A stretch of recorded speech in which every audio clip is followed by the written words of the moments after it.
Buenas tardes, damas y caballeros. Buenas tardes, queridísimos amigos, querido auditorio público, familia de la Orquesta Sinfónica de la Universidad de Guanajuato. Yo soy Roberto Beltrán Zavala, director titular, y me complace una vez más recibirlos en este programa, la OSUC detrás de la escena, este espacio que hemos creado para poder generar un vínculo muy cercano entre nuestros músicos y ustedes, nuestro querido público. Lidia, ¿cómo estás? Buenas tardes.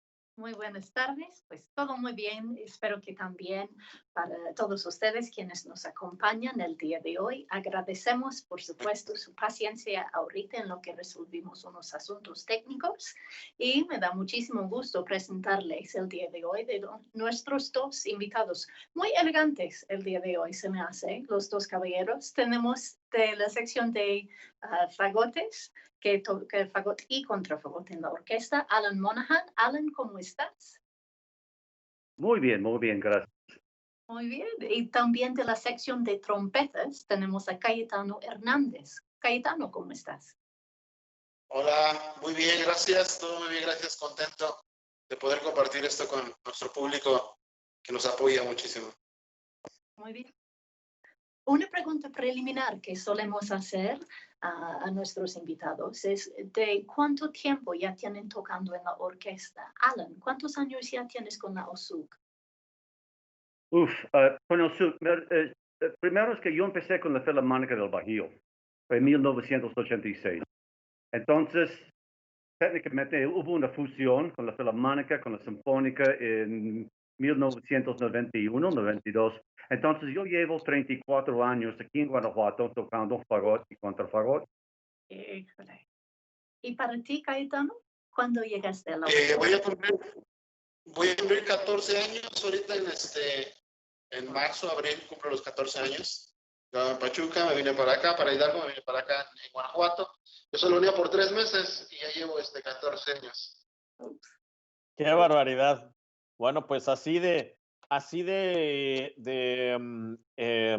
de seductor y así de carismática es esa ciudad que yo creo que todos podemos coincidir. Es una ciudad tan extraordinariamente cautivadora, es una ciudad mágica la ciudad de Guanajuato. Es un lugar, en mi opinión, un lugar de belleza privilegiada, es una ciudad barroca, extraordinaria. Oye, y bueno, a ver, una pequeña pregunta al margen, queridísima Lidia, que este episodio, yo soy muy malo con los números, Mm, este episodio es el número ¿cuál? 22. Estamos en 22, 22 episodio. 22. Eso quiere decir que ustedes, Cayetano y Alan, son los participantes 43 y 44, imagínate nada más. Imagínate nada más la cantidad, ya estamos, pues ya nos estamos acercando, ahora sí ya pasamos la mitad, pero ya estamos, yo creo que terminando las tres cuartas partes, ya faltan relativamente pocos compañeros para terminar de haber entrevistado a todos. Ha sido verdaderamente una experiencia extraordinaria. Y bueno, pues muchísimas gracias, Cayetano, muchísimas gracias, Gracias. Alan, por su tiempo. Y pues pasemos directamente a las preguntas, Lidia. Vamos arrancando. Tengo uno aquí para Alan, que viene de Brian Mindperson y quiere saber, ¿nos podría contar la historia del día que usted llegó a México y por qué es tan especial este día, Alan? Muy interesante. Lo que pasa es que tuve contrato con la Filarmónica del Bajío. Entonces yo estaba viviendo y estudiando en la ciudad de Filadelfia. Entonces tuve que viajar muy ligero, de Filadelfia a Cancún, Cancún, la Ciudad de México, a León, con 3 maletas, un contrafagot, un fagot y un perro de 5 años en jaula. Entonces, Wow, este, eso es ligero. todo el día. Qué bueno que tuve 25 años para aguantar el estrés y todo. Y visa turística, ¿qué van a hacer conmigo en migra y todo? Entonces, El vuelo de Filadelfia a Cancún, bajamos todos solamente por la visa, porque hubo mucho turismo en Cancún. Entonces luego subimos y éramos un vuelo nacional hasta México, luego México hasta León. Luego el perro estaba bien, sobrevivió el viaje y todo. Y muy interesante. Primero me recogieron la administración en el aeropuerto y me llevaron al hotel y llevamos mi perro con un cornista, se llama David Moonen, que él tiene una casa. La Filarmónica estaba empezando en este año, pero sí fue muy especial y muy interesante Guanajuato para verlo, la ciudad y todo, Chiapas Juárez también. ¿En cuál momento del año fue? ¿Qué mes fue? Oh, fue 17 de julio de Ah, 1986. Era el cumpleaños de mi perro.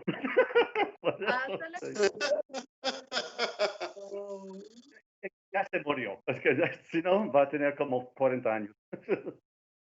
sí, muy bien conservado, ¿no? Oye, entonces, Alan, eso quiere decir que llegaste a la total aventura de la nada. O sea, llegaste sin conocer. Exactamente, sí. Bueno, ya sabes cómo está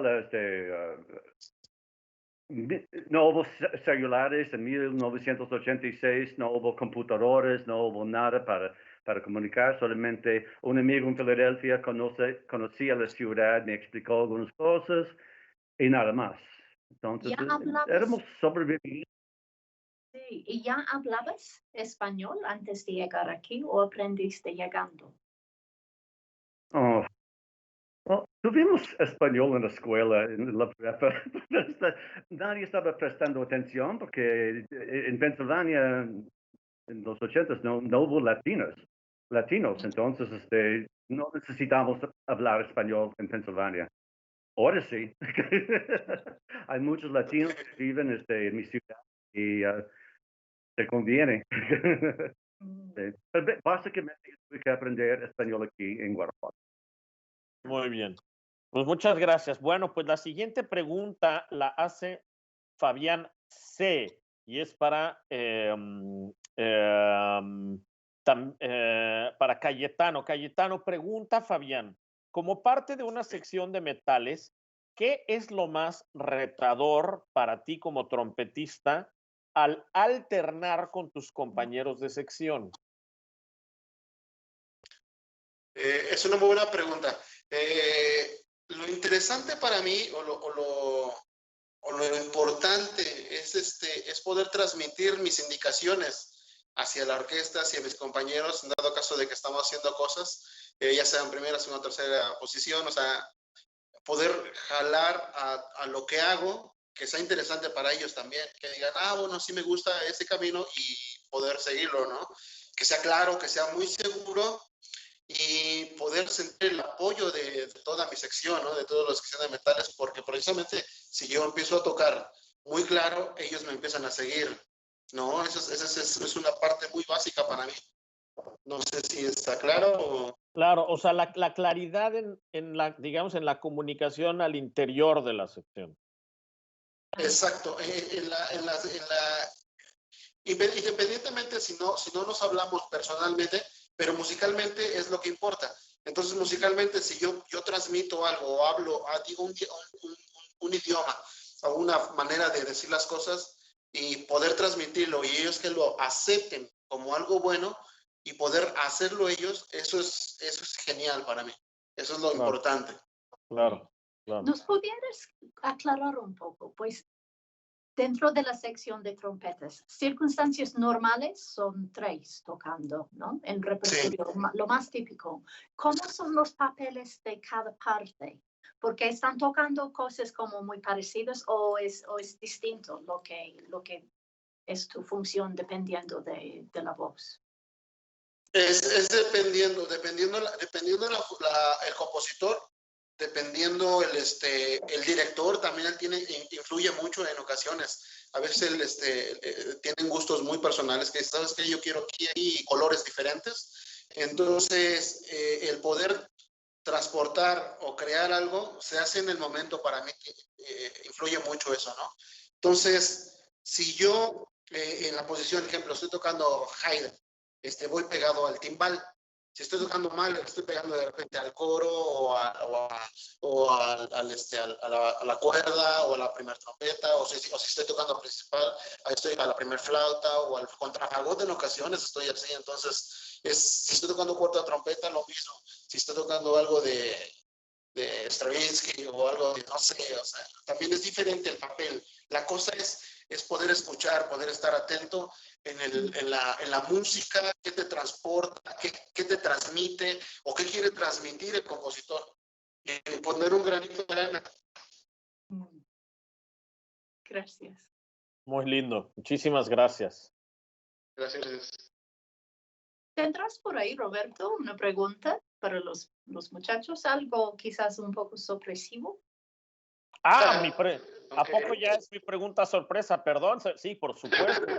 No, tengo yo una pregunta sorpresa un poquito demasiado musical, demasiado específica, pero creo que viene a cuento por los instrumentos que ustedes tocan y por el programa de concierto que que hoy por la noche se presenta en los viernes de Osug virtual. Entonces, normalmente no me gusta hacer preguntas de compositores comparativas, no me gusta, pero siendo que ambos compositores utilizan sus instrumentos, es decir, el fagot y la trompeta, de una manera muy importante, es decir, ¿no? Y siendo que esos ambos compositores son los que tocamos hoy por la noche en Viernes Usug Virtual, preguntaría yo, Cayetano, así, abuela, a bote pronto, ¿Bach o Vivaldi?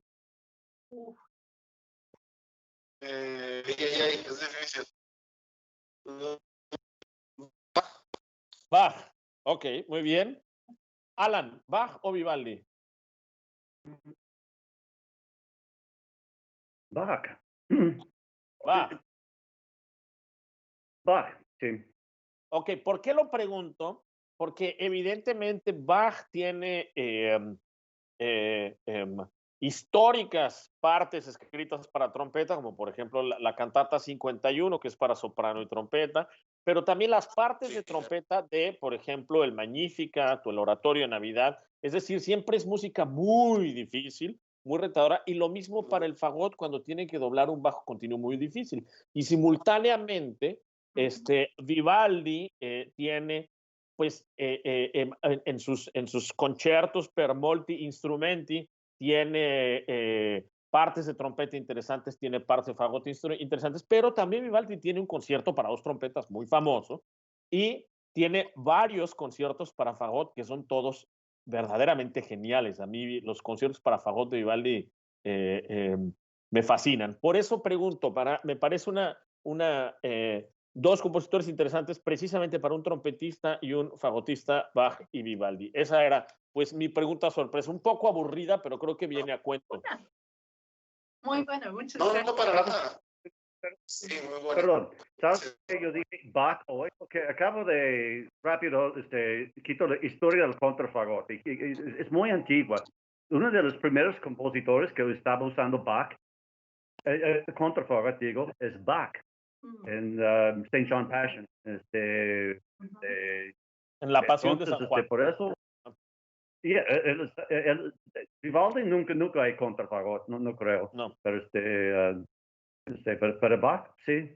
Muy bien. Pues seguimos con otra pregunta de alguien muy, muy querida por todas nuestras partes, una compañera y casualmente la esposa hermosa de Cayetano, Claire Helwig. Y ella quiere preguntar a Alan, ¿cómo te ha ido sentándote enfrente de las trompetas por tantos años? ¡Ay! ¿Eh? No, me escondo. Mira, la verdad, voy a decir exactamente la verdad. Tengo daño para estar ya para 30 años enfrente. Los escudos llegaron hace, ¿cuándo? 10 años o algo, no ayudan mucho. Pero el volumen, cuando tocamos obras, maestro, por ejemplo, Mahler, Shostakovich, es increíble. Pero usar cosas para poner adentro no puedo tocar bien, es molestia, no es natural. Entonces, hubo daño, sí. Pero los trompetistas es una familia, está muy chistoso. Son buenas personas, Cayetano, y Mase y todo. Es un buen barrio de la Sinfónica. Y ya estamos cotorreando un poquito, sin molestando al maestro, por supuesto, cuando está dirigiendo, pero es bueno, pero no. Sí. Pero Lo que no, sí, mi maestro en la Orquesta de Filadelfia dijo también, tú vas a pedir tu capacidad para oír, es garantía. Aquí también él estaba en la sección de fagotes y los trompetas atrás también. ándale. Lo que sí tengo que decir, adelante, Kai. Perdón. De hecho, muchas ocasiones que estamos tocando obras grandes, o sea, yo llegando al primer ensayo le digo, oye, Alan, lo siento mucho, si el director o el compositor me dice forte, lo voy a tratar de no lastimarte porque en realidad yo sé que es fuerte, ¿no? Yo tocando mi trompeta, la puedo escuchar la resonancia hacia atrás y eso que no estoy directo al pabellón. Ahora Alan, por lo regular, siempre el pabellón está a un lado o atrás de él, ¿no? Entonces es algo muy fuerte para él, que ha perdido un poco del oído, porque precisamente nosotros somos los culpables. O sea, yo he contribuido 14 años, ¿no? A eso. Y no me siento contento. Y es el daño que tenemos los músicos. A veces dicen, no, es que exageras. No, es en serio. Perdemos poco a poco el oído precisamente porque a veces los trombones para mí están demasiado cerca, o la percusión, o o el coro de repente también. O sea, es un sonido bastante fuerte, ¿no? Que nos puede hacer daño. Sí. Y mencionaste, ¿no? Algo de los escudos. Y sí es algo donde la cultura de orquesta se va evolucionando, se va desarrollando, y ahora sí hay muchas más medidas en lugar para proteger la salud de todos los integrantes. Y sí se me hace que es un cambio muy bueno. La gente a veces no se dan cuenta qué tanto ruido es, pero también es muy emocionante. Y tengo que decir, pues yo en la orquesta, yo vivo un poco más adelante de estos dos caballeros. Y sí es emocionante a veces cuando llegas a un momento así muy climático en una pieza y entran trompetas gloriosas. Sí es duro, honestamente. En sus momentos así selectos. Sí es algo muy bonito, pero la onda es de encontrar una forma sustentable, ¿no? De poder hacer sin que pase. Roberto, ¿cómo ves tú? Bueno, lo que pasa es que hay un equilibrio que se tiene que buscar. La tecnología ha avanzado mucho en términos del tipo de escudo. Nosotros incluso en la orquesta hemos realizado sendas investigaciones para poder conseguir escudos que funcionen con la participación los escudos de acrílico, que son a los que Alan se refiere, evidentemente son escudos que los compraron muchas orquestas, para el público. Los escudos nos referimos pues a unas protecciones que se ponen atrás en un como especie de atril para proteger a los músicos del sonido que viene de atrás. Entonces, durante los 90s y el año 2000 se hicieron estas protecciones de acrílico, pero ofrecen una protección muy pobre, aunque debo decir que se compraron en todo el mundo y se usaron en todo el mundo.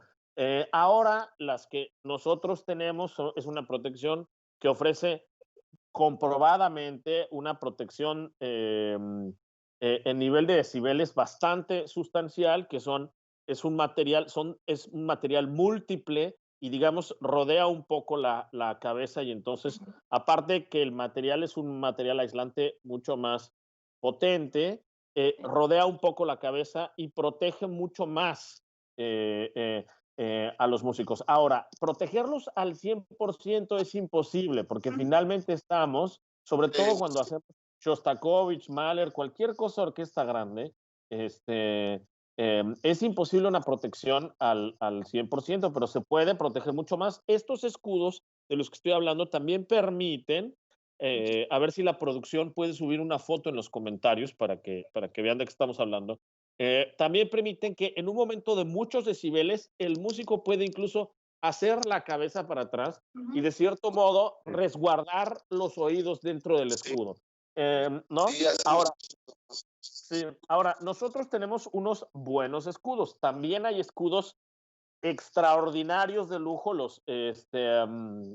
Se llaman earwig, son unos escudos noruegos, que son los que ofrecen la mayor protección posible en el mercado. El problema de los earwigs es que cuestan 450 euros por pieza y para una orquesta se necesitan normalmente 15 o 20. Entonces, pues hagan ustedes la cuenta, ¿no? Yo pienso que hay que matizar muchas cosas. Número uno, utilizar el gran despliegue sonoro de la orquesta solo cuando es estrictamente necesario. Número dos, matizar. Una orquesta bien entrenada y bien consciente sabe que en los ensayos no es necesario llegar al 100% de la dinámica, no es necesario llegar al 100% del volumen. Quizá un poquito en el ensayo general para probar la acústica, para conocer la proyección. Quizá un poquito en el primer ensayo para, ahora sí que para tentar, para medir el terreno emocional más o menos. Pero yo digo, sobre todo en la parte intermedia de los ensayos, la orquesta puede, una orquesta inteligente puede, y creo que lo hace la OSUC también, puede mantener un nivel decente de dinámica, porque eso solo es necesario en el concierto. Pero hay otra cosa que me parece importante. A lo largo de la historia de la música, las instrumentaciones fueron creciendo, creciendo, creciendo. Entonces, en el clasicismo las orquestas eran pequeñas, en el romanticismo temprano un poco más grandes, ya bien entrados en el romanticismo más grande, en el romanticismo tardío aún más grandes. Es decir, la expresión, la voluntad creativa demandaba un medio más potente, más amplio, más grande. Y eso nos llevó a orquestas como las orquestas de Gustav Mahler, orquestas enormes. Pero eso respondía a una voluntad, a una pulsión creativa. Pero hay otro aspecto, y no me dejarán mentir, la sociedad se ha vuelto cada vez más ruidosa. Es decir, tenemos los radios en los automóviles son cada vez más sonoros, cada vez más bocinas, cada vez más ruido, cada vez más televisión. Y entonces estamos en una competencia de ruido. Vivimos en la sociedad moderna en una competencia de ruido en la que tenemos que cada vez hablar más fuerte o tocar más duro para que la gente ponga atención. Y eso tal cual le está pasando a las orquestas. Las orquestas a principios del siglo XX eran orquestas que sonaban mucho más silenciosas y hay evidencias científicas. Por ejemplo, el número de notas que un instrumentista, el número de notas que tocaba en un solo arco, tocaba muchas más notas en un solo arco. Y eso genera un legato muchísimo más bonito, pero el sonido es mucho más silencioso. ¿Qué es lo que pasa ahora? Las ligaduras se rompen todo el tiempo para hacer así, para generar más sonido. ¿Sí me explico? Ese es solo un ejemplo. Entonces, si uno ve las partichelas de la Filarmónica de Viena en los años 20 de una sinfonía de Brahms, hay decenas de notas en un solo arco, decenas. Ajá. Y si uno ve las partichelas de una orquesta moderna, en ese mismo pasaje puede haber 3 o 4 arcos para generar más sonido, ¿no? Entonces, yo creo que esa es una cultura que nosotros mismos como músicos podemos y debemos disciplinar, mantener, buscar una cultura de la calidad del sonido y el gran grito es solo cuando se necesita, ¿no? Sí, sí, es muy bueno eso, sí, es cierto. Escudos también, especialmente los buenos que son de material, sí, ayudan mucho. Pero el problema, se molesta la persona atrás. A veces no pueden ver, que no pueden ver el director. Es molestia para la persona atrás de la escudo. Claro. Aunque también, ¿no? Con nuestros tiempos actuales, COVID está obligando a cualquier agrupación a reconsiderar cómo acomodan las cosas, cómo acomodan un ensamble. Y quizás también puede ser una buena consecuencia de esta situación difícil, de ir evaluando cómo es que nos podemos colocar, porque también tiene efecto bastante poderoso realmente, si nos podemos acomodar de una forma que, pues, para reducir el riesgo de compartir este virus, pero también de proteger al oído de los músicos. Puede ser una buena consecuencia potencial. Claro. Bueno, pues como empezamos tarde, tenemos que adelantar un poco el paso. Ahora tenemos la primera recomendación literaria de esta semana que me voy a permitir hacerle a todos ustedes. Miren, yo trato de, cada vez que hago una recomendación literaria, tratar de buscar algo que esté directamente relacionado con música o que no sea necesariamente algo tan conocido. En este caso, me permito recomendar un clásico que seguramente ya leyeron todos, pero que nunca dejará de ser un libro fascinante y pues una combinación entre la risa y la tragedia. Les recomiendo que lean o que relean La Metamorfosis de Franz Kafka. Es una absoluta obra maestra. Yo acabo de releerlo hace no mucho tiempo y me parece que la inteligencia del planteamiento en términos de su descripción de los hechos, pero aparte de todo, la posibilidad de interpretación de todas esas descripciones es fantástica. Como ustedes quizá ya lo saben o seguramente ya lo saben. La metamorfosis se trata de una persona cuyo nombre es Gregor Samsa, que es un vendedor, se dedica pues a vender y es una persona que sufre, digamos, los males naturales de una sociedad consumista y un poco despersonalizada. Él considera a su jefe un idiota, considera que su vida es un poco pobre y vacía, pero no puede dejar de trabajar. Él mantiene a la familia y aparte de todo tiene que hacerle frente a las deudas de su padre. Y un día Gregor Samsa se despierta y resulta que está convertido en un insecto asqueroso. Entonces, y no se puede mover. Y entonces, incluso llega su jefe a preguntar por qué no fue a la oficina y Gregor trata de contestarle, pero lo único que logra hacer es emitir sonidos ininteligibles porque pues es un insecto. Finalmente abre la puerta y la familia lo encuentra y todos horrorizados a ver que Gregor se convirtió en una especie de cucaracha asquerosa. Pero la familia, de cierto modo, pues como que lo acepta. Gregor empieza como a aceptar su propia naturaleza e incluso desarrolla una serie de pasatiempos. Por ejemplo, le gusta... Yo no oigo nada. Le gusta ¿El modem está bien? ¿Perdón? Le gusta moverse por las paredes, por el techo. La familia medio lo acepta, le dan de comer, solo puede comer comida podrida, por ejemplo. Y más o menos como que todo el entorno familiar pues se acostumbra a esta realidad hasta que se convierte en una verdadera carga y lo dejan al pobre Gregor convertido en insecto asqueroso, lo dejan morir de hambre. Es una novela, un relato extraordinario que aparte de todo ha sido interpretado de miles de maneras, como una crítica a la sociedad, como una crítica al consumismo, como lo que sea. El simple relato, la astucia, la maestría de la pluma es extraordinaria como todo lo que Kafka escribió, así es que si ya lo leyeron, relean La Metamorfosis de Franz Kafka, encontrarán similitudes extraordinarias con nuestros tiempos actuales. Bueno, pues es hora de pasar a nuestra rúbrica de ¿Sabías qué? Así es que si Andrés Cordero está listo, vayamos adelante, por favor.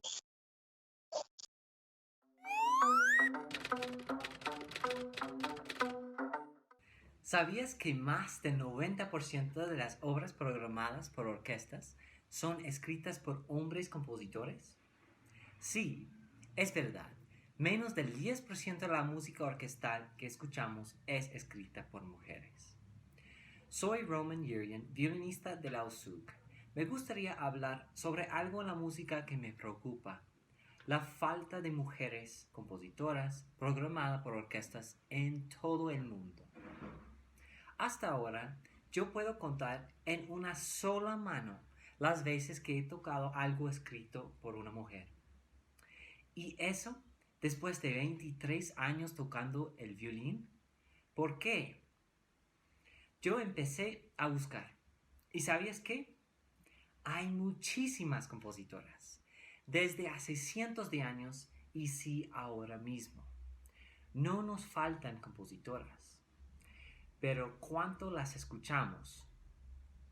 Por lo general, mucho menos del 10% de las veces. De hecho, todavía hay orquestas que tienen una temporada completa que cuenta con ninguna mujer compositora.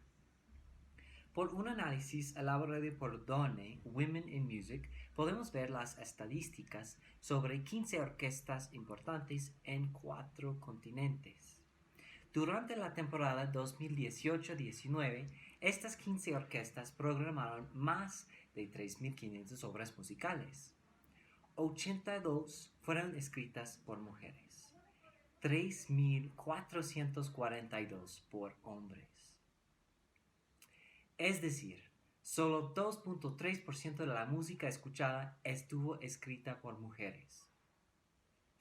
Estas cifras parecen bastante bajas, y debo mencionar que desde el año pasado la cantidad de obras por compositoras aumentó 50%. Pero eso significa que el público puede disfrutar solo una obra de una mujer por cada 27 de hombres. Yo no pienso que eso sea suficiente. En el mundo de la música orquestal no estamos ni siquiera cerca de una representación justa para las compositoras. Entonces, ahora es el momento de incluir significativamente y escuchar por fin lo que nos falta en nuestras salas de conciertos: la música de las compositoras. Y si te gustaría escuchar conciertos con más diversidad, dinos cuáles compositoras quieres escuchar. ¿Quiénes son tus favoritas? Ayúdanos a hacer de la USUC líder en igualdad entre las orquestas del mundo. Gracias.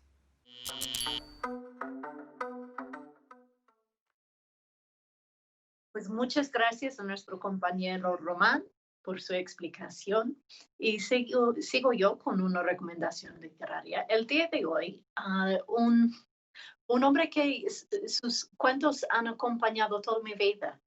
De niña, pues sus libros para niños son, yo creo que conocidos y queridos en todo el mundo. Estoy hablando de Roald Dahl, un escritor, se me hace hombre muy, muy interesante. Y apenas me enteré, él hizo la adaptación para la película de You Only Live Twice, la película de James Bond con Sean Connery. Yo no sabía que fue él que hizo la adaptación del libro de Ian Fleming a la película. Se me hizo curiosito. Él pues es muy conocido por sus libros como Matilda, Las Brujas, un sinfín, ¿no?, de cuentos lindos para niños, pero luego también él escribía cuentos cortos que tienen un tono distinto otra vez, y los disfruto mucho. Entonces, mi recomendación de esta semana es la colección de cuentos completos de Roald Dahl. Entre esta colección hay 2 que me pegan fuerte, y sigo pensando en este. Uno sobre un tatuaje, una historia sobre un hombre que tiene tatuaje sobre su espalda de un hombre, un artista muy famoso.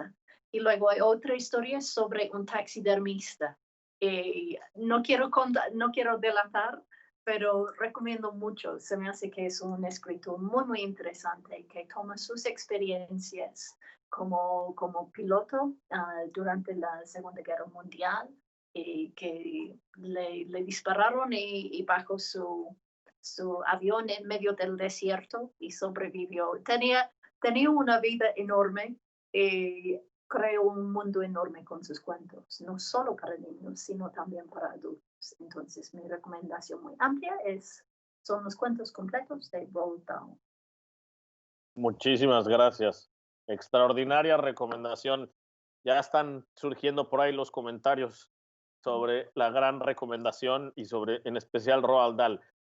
Nuestro queridísimo Alan Monahan está un poco fuera de foco, pero le vamos a ayudar porque nada más le vemos el copete. Maestro, es que tenemos un problema con voltaje bajo aquí en Santa Teresa. Ok. Por eso Bueno, los luces están, sí. Pero mi modem tiene un protector, entonces sigo con el modem y internet, por eso. ok. Bueno, si ustedes ven un recuadro amarillo con una bella cabellera rubia pelirroja, ese es Alan Monahan. Em, bueno, pues continuamos con las preguntas, mi queridísima Lidia. La siguiente pregunta es para el maestro Monahan. No, perdón, para Cayetano. Y pregunta Brian Mindperson. Tú te fuiste a Europa a estudiar. ¿Nos podrías platicar un poco de esta experiencia y cómo es diferente que estudiar la música clásica en México? Es decir, ¿cómo es diferente estudiar en Europa que estudiar en México? Y si no te dieron ganas de vivir y trabajar allá en Europa. La experiencia fue muy agradable. Quiero decir que los maestros se comportaron increíble conmigo, me trataron de lo mejor, o sea, el apoyo hacia el estudiante es enorme. Fue la primera vez que yo conocí eso y dije, wow, existe eso. La verdad es increíble el soporte que tienen los músicos europeos hacia los estudiantes, sus propios estudiantes, incluso que sean extranjeros. En este caso yo fui el extranjero. Y la diferencia de estudiar música clásica ya, aquí en México tenemos una gran tradición de historia de trompeta, ¿no? El referente más grande es Rafael Méndez, es trompetista de Michoacán, Jiquilpan, vivió en Estados Unidos y en su carrera en Hollywood. En la sonoridad, articulación, vibrato, es muy diferente al europeo. El sonido es más abierto, más robusto, la articulación es más dura, más seca, y el vibrato es más abierto, un poco parecido a lo del mariachi, es como más tradicional de nosotros. La velocidad, somos muchos muy afanes a la velocidad y al virtuosismo. Esa es la tradición de la música mexicana, música tradicional. Y claro que yo quise quedarme en Oslo. Me hubiera gustado quedarme allá muchos años, ¿no? Pero desgraciadamente hubo una serie de eventos desafortunados en mi vida en ese tiempo. Justo cuando yo ya tengo la aceptación de la escuela, tengo el vuelo, tengo el hospedaje donde quedarme, o sea, ya tenía yo todo arreglado. Yo viajaba yo por principios de agosto y a finales de junio, mes y medio antes, 2 meses, mi hermano muere en un accidente de automóvil. Entonces eso para mí me movió mucho la cabeza. Mi papá se enfermó mucho, él tenía diabetes, entonces él estaba pues, prácticamente muy mal, mi familia, todos, yo también. Entonces estuve a punto de cancelar todo. Entonces todos esos infortunios que pasaron en mi vida, que también fue bueno que me fui a Oslo, porque, o sea, tuve que dejar a mi familia a un lado para irme a estudiar. Ese fue un golpe muy fuerte para mí, o sea, estando allá, de repente tocaba y ensayaba y empezaba yo a llorar, me acordaba de mi hermano, o sea, el luto que lleva uno dentro. Entonces, cuando yo acabo la escuela, precisamente ahora mi esposa, que en ese tiempo era mi novia, mi pareja, pues vivíamos juntos prácticamente allá en Oslo, ¿no? Entonces, se nos embarazamos. Entonces le digo, ¿sabes qué? Mira, aquí necesitamos arreglar visas, no tenemos trabajo seguro, voy a tener familia. Entonces dije, ¿sabes qué? Pues vamos a lo seguro. Lo seguro es que tengo un trabajo en México, tengo en la orquesta, en los SUB. El apoyo que me ha dado los SUB para mí es indescriptible. Siempre, como en tu momento me has apoyado mucho, maestro Roberto, a otros compañeros de la orquesta, me han apoyado, me han apoyado, soportando darme soporte para poder hacer mis sueños, ¿no? Entonces, esa fue la manera que tuve que regresarme, casi obligatoriamente, ¿no? Mi papá estaba muy enfermo. Regreso yo en junio y creo que al año fallece mi papá. Año y medio o al año, no recuerdo bien ahorita exactamente. Yo regreso en junio, mi papá muere en febrero. 7 meses. O sea, no fue mucho el tiempo que Dios me lo prestó más aquí. Entonces, toda esa serie de eventos a mí hacen que me regrese a México. Eso, y también para poder apoyar a los músicos jóvenes que vienen a un lado de mí o apoyándome, o porque yo al darles clase, yo también me apoyo de ellos. Entonces, por eso tuve que regresarme. Oye, Cayetano, pues bueno, primero que nada te agradezco muchísimo. Yo creo que te agradecemos todos esta apertura, que abras el corazón y que nos compartas estas experiencias que creo que son muy interesantes. Pues muchas gracias, porque creo que es muy importante que el público, a veces parece, no sé tú qué opines, no sé qué opinen Lidia y Alan, pero en el anonimato de la orquesta parece como si los músicos no fueran de carne y hueso, como si no les pasara nada. Sí, Y sí, creo sí. que con este tipo de ejercicios y con gente tan generosa como tú, pues así podemos acercar al público más al hecho de que la música la hacemos con tanta, con la pasión y con la emoción de una vida tan feliz y tan trágica como la de cualquier otra persona. Sí, exacto.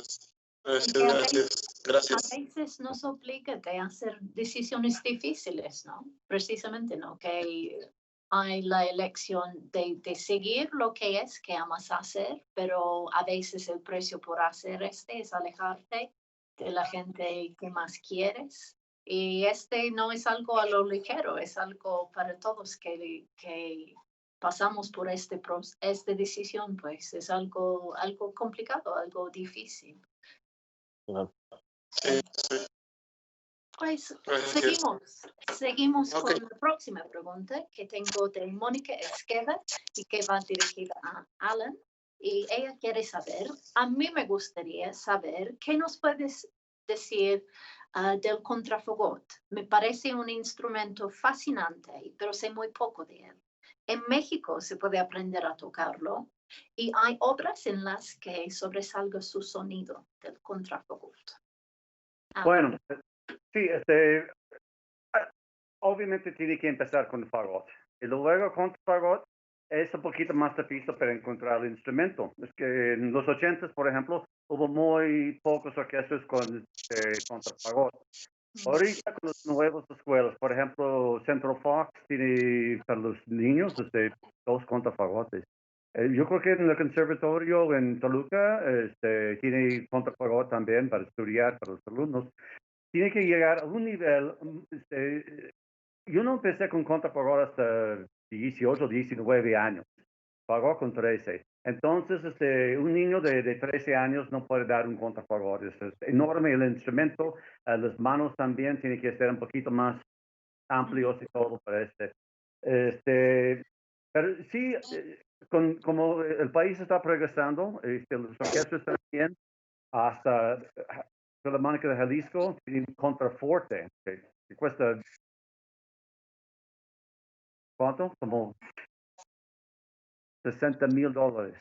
Entonces, por eso el precio del instrumento es increíble. Pero sí hay oportunidades en algunas escuelas aquí para estudiar contra. Pero después de una buena educación con fagot. ¿Y nos puedes contar sobre obras que destacan del contrafagot? ¿Cuáles piezas podemos oírlo realmente? Sí, bueno, es que primero, bueno, por ejemplo, Ravel, Mamá Loca tiene solo de contrafagot. Y también de Ravel también el concierto para piano, la mano izquierda, empieza con los contrabajos, con un sonido, y luego el tema empieza con contrafagot. Es un poquito de estrés, que no quieres tener un problema con solo, porque tenemos solista, el pianista. Entonces, otra cosa, Shostakovich también, el uso mucho al contrafagot, la Quinta Sinfonía, segundo movimiento, tiene un dueto y todo. Ya perdimos la luz en la casa, es por el viento que está afuera. Entonces, pero tengo mi sobre voltajes de Costco. Ojalá Entonces, que nos aguante la voy. conexión. No, sí. Ok, tenemos 20 minutos de poder con el modem. ¿Qué más? Otras obras también. Bueno, Brahms usa el contrafagot pues más para reforzar los contrabajos. Y también, entonces no llegamos como un instrumento solo hasta llegamos al siglo XX. Alvin Berg, Richard Strauss, las óperas tienen momentos cuando el estrella es el contrafagot. Sí, depende con la época y todo. Muchas gracias. Muchas gracias. Varios. Bueno, no te preocupes, te escuchamos y te vemos cuando menos el copete. Ajá. Eh, ¿Y seguimos con la próxima pregunta, Roberto? claro, por favor. Pregunta Lucero Mendiola a Cayetano. ¿Qué se necesita para tocar como trompeta principal en una orquesta? ¿En qué consiste esta oportunidad? ¿Qué se necesita? Es una muy buena pregunta, ¿eh? Wow. Me queda, pues, estar muy abierto a los cambios de sonoridad de la orquesta. Para mí, la orquesta es un ser vivo y se comporta diferente cada día. Amar la música, como trompeta, amar la música, en ocasiones la orquesta o las orquestaciones o los compositores exigen otras cosas. También los directores, perdón, las exigencias de ellos, o sea, no hablo personalmente de ti, Roberto, sino de tantos compositores que nos han acompañado en varios conciertos, ¿no? Las exigencias son muy personales de cada compositor a cada director en cada momento. Entonces, en ocasiones tienes piano y te pide forte, o al revés, en el contrario, ¿no? Tienes forte y te pide, no, aquí más piano, más sutil, creo que más que nada es estar presente con lo que haces, estar ahí, escuchando toda la sonoridad musical y no sé, creo que sería eso la respuesta. Claro, claro. Sí. Bueno, pues yo nada más debo decir que al maestro Cayetano lo conozco pues ya de hace varios años y siempre ha habido una comunicación como muy metafísica en momentos muy clave. Yo creo que tú te acordarás. Una de las cosas que a mí me sorprendieron mucho, por ejemplo, lo cuento como una anécdota breve nada más, fue que yo estaba dirigiendo a la Orquesta Sinfónica de Jalapa y coincidentemente estaba el maestro Cayetano de trompeta principal en ese programa que yo estaba dirigiendo. Y era evidente que había una comunicación, pero muy clara y mucho más, digamos, fluida que con el resto de la orquesta, como Cayetano y yo ya nos conocíamos, Cayetano y yo ya nos conocíamos muy bien. Yo sé perfectamente bien cuándo necesita más tiempo o cuándo quiere ir más rápido o cuando en los pasajes difíciles de las sinfonías de Mahler, hay una especie de diálogo, no nada más lo que yo quiero, sino también lo que el trompetista necesita cuando son notas muy altas, después de pasajes muy largos, etcétera, y eso, en mi opinión, habla de una gran sensibilidad, una gran conciencia de Cayetano de lo que está pasando a su alrededor, no nada más del director, sino de todo lo que está pasando a su alrededor. Sí, Bueno, recuerdo, pues recuerdo mucho recuerdo hace mucho ese programa el de Mahler que tocamos, el de la tercera. En el último movimiento, esa parte, o sea, yo también sentí esa comunicación, ¿no? Siento esa comunicación contigo, maestro, que estoy tocando y digo, no, espérame, necesito más, o necesito menos. Entonces, sí, eso también. Para mí es un gusto, es enorme, o sea, es esa sensación de poder comunicarnos, Claro, sin decir palabra, eso vale miles de cosas. claro. Pues, Bueno, pues sorpréndenos, Lidia. espero sí sorprenderlos el día de hoy. Una noticia que se me hizo curiosito en esta semana es que Meteor en Inglaterra, una de las orquestas principales en Londres, la Filarmonía, ha hecho una colaboración, pero de otro tipo totalmente, con Waddington's Original Ludlow Dry Gin. Y ellos han producido una ginebra llamado por la orquesta a beneficio de la orquesta durante este circunstancias de COVID.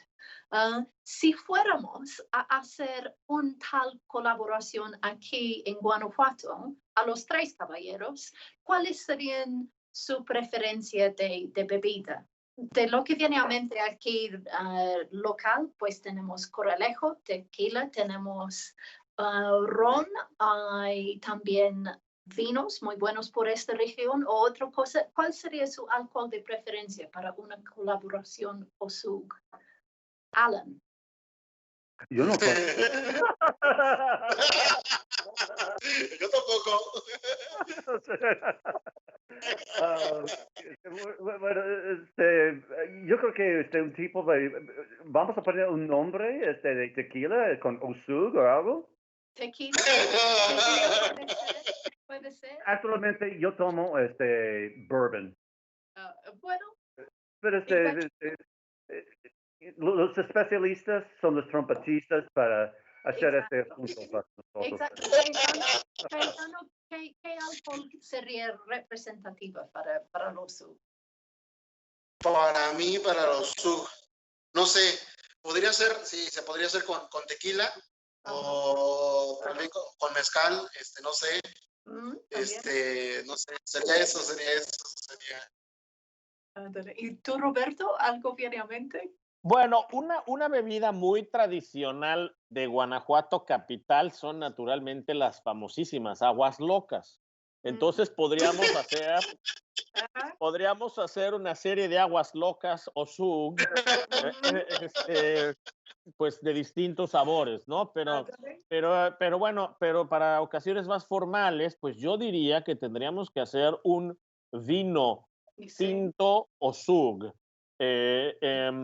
Y es más, un vino tinto o SUG, y entonces con distintas varietales, y a cada, por ejemplo, si hacemos un Merlot joven, pues ese es vino o SUG Mozart. Si hacemos un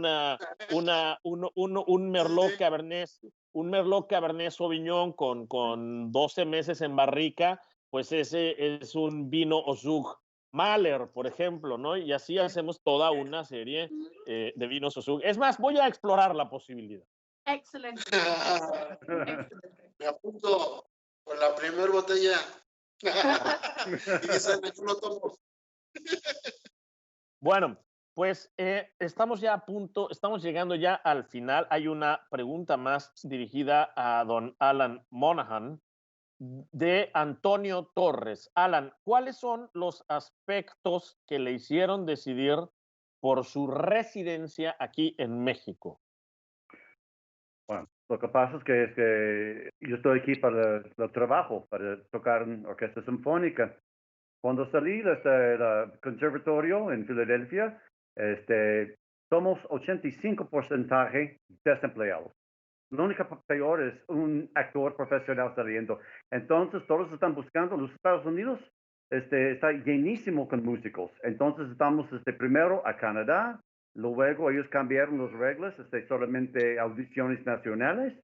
Y luego, México estaba buscando a mí. Entonces, la audición para el Filarmónica del Bajío Yo fui, gané la audición y por eso estoy aquí. Pero quiero agradecer mucho al país, la República de México, para darme trabajo para 34 años. Es muy importante que es una excelente oportunidad. Yo conozco muchos músicos en los Estados Unidos que ya están como meseros o otra cosa porque no hay orquesta sinfónica, porque aquí el gobierno, las universidades apoyan los músicos, las orquestas. Sí. Por Y eso. ese es uno, en mi opinión, y lo he dicho miles de veces, es uno de los grandes orgullos, yo pienso, de nuestro país, de México, que tiene una infraestructura cultural Exactamente. sólida, que tiene una infraestructura cultural dispersa, transversal, es decir, una infraestructura cultural accesible para todos los sectores. Y eso creo que es fantástico. Pero bueno, también nosotros en México estamos muy agradecidos y contentos de que estés con nosotros, Alan. Es siempre un placer y un privilegio trabajar con gente como tú. Pues bueno, doña Lidia, nos queda una pregunta. Así es, viene por parte de Juan Ramón Rodríguez, es dirigido a Cayetano y quiere saber Ok. qué aspectos de la vida de un músico le han hecho ser mejor persona y qué aspectos de esta vida siente que le merman para su vida personal. Vida personal, ok.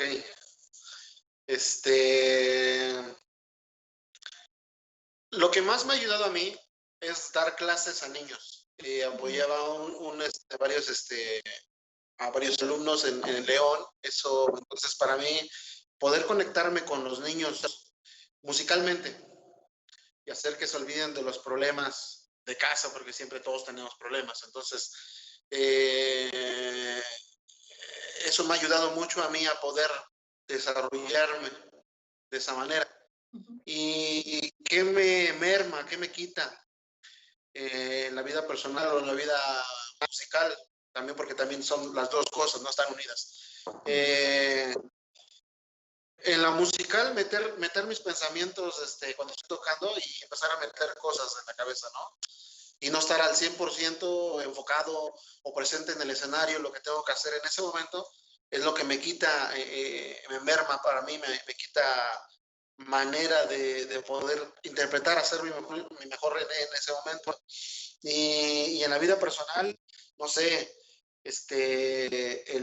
la violencia que hay en todo el país, ¿no? No solo aquí en Guanajuato, en todo el país. Y qué le voy a dar a mis hijos, qué le voy a dar a mis hijos, ¿no? Eso es lo que creo que me afectaría, me afecta más en lo personal. Claro.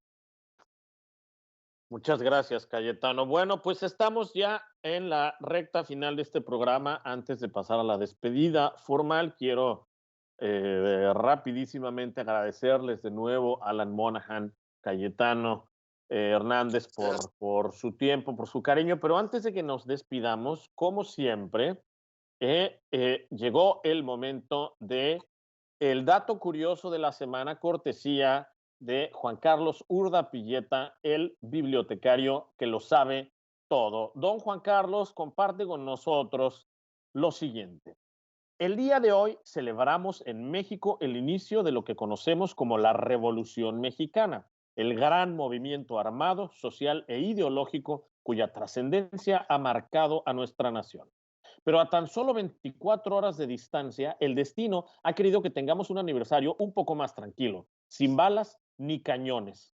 Así es. Desde el primer segundo de este domingo se escucharán de madrugada los acordes de las tradicionales mañanitas para la festejada. Nada más y nada menos que Santa Cecilia, la patrona de los músicos. Fiesta que, por cierto, se celebra en Latinoamérica desde apenas hace 101 años, siendo la primera vez en Sao Paulo, Brasil, en 1919. Todos sabemos que Santa Cecilia es la patrona de los músicos, pero ¿qué tanto sabemos de ella? Obviamente, en esta ocasión no podremos sino conocer solo un mínimo detalle de su vida y he escogido su nombre, para lo cual nos apoyaremos en la ciencia de la etimología. Cecilia deriva de la palabra latina No, caecus, que significa ciego, y la terminación ilia, que la convierte en diminutivo. Así pues, podríamos traducir como la pequeña ciega o la cieguecita. Pero Santa Cecilia no fue ciega. La simbología del nombre es un poco menos evidente y más profunda. Ella veía con el alma. Cecilia fue una noble que vivió en la Roma imperial en el siglo III, cuando aún el cristianismo estaba prohibido. Ella decidió convertirse a esta incipiente religión con tal fuerza y convicción que era como una fe ciega, pero en el sentido positivo de la expresión, es decir, sin ninguna duda y con toda plenitud. Como era de esperarse, fue apresada y torturada hasta morir, pero en ningún instante dudó de su fe. Fue en la Edad Media en que fue canonizada como una de las primeras mártires del cristianismo y también se le comenzó a considerar como la patrona de los músicos. Como miembro de la nobleza romana, recibió una educación esmerada que incluía la música, por lo cual tocaba varios instrumentos como el órgano, con el cual acompañaba sus oraciones y cantos a su nuevo Dios cristiano. Pero por esta razón se le representa regularmente tocando el mencionado instrumento de teclado y probablemente por eso se crea el vínculo como la protectora de los músicos. En Roma se le dedicó un templo conocido como la Basílica de Santa Cecilia de Trastevere, allá por el siglo XIII. Y en 1600, durante obras de mantenimiento del templo, se descubrió un sarcófago con el cuerpo incorrupto de la santa. Por cierto, no dejen de conocer la bellísima escultura de la santa realizada en mármol de Carrara por Stefano Maderno en el siglo XVI y ubicada en la basílica mencionada. Finalizo esta intervención agradeciendo su gentil atención y enviando un fuerte y efusivo abrazo a todos los músicos, pero muy en especial a los de la OSUG, porque gracias a su vocación y devoción musical nos permiten disfrutar lo que el gran Johann Sebastian Bach calificaba como las delicias permisibles del alma.